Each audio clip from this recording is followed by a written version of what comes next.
स्याङ्जा वालिङ नगरपालिकामा गौशाला रहेछ राम्रो। ए हजुर, स्याङ्जा वालिङ नगरपालिकामा गौशाला रहेछ राम्रो। वार्ड नम्बर 8 काफलडाँडामा छायाङ्कन हुने हाम्रो।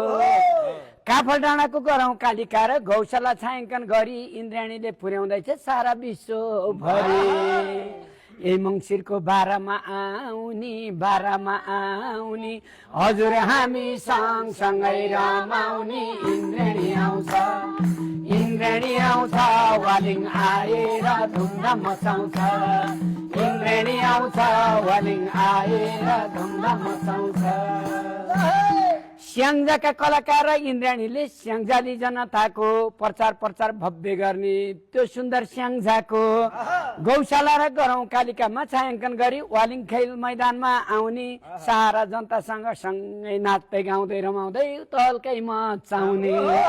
मङ्सिर 12मा इन्द्राणी आउने हजुर हामी सँगसँगै रमाउने।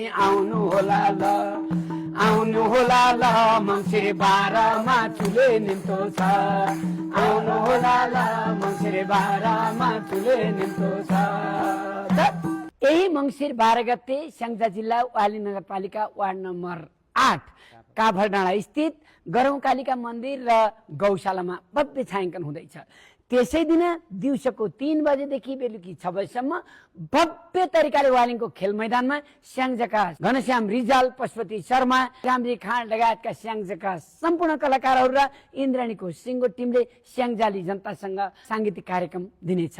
स्याङ्जामा रहनुभएका आमा बुवा दाजुभाइ दिदीबहिनीहरू मङ्सिरको 12 गते हामी आउँदैछौँ, हजुरहरू पनि आउनु। नमस्कार, म देशभक्त पौडेल रूप रामप्रसाद पौडेल स्याङ्जा जिल्लालाई दुनियाँभरि चिनाउने अभियन्ता पनि हुँ।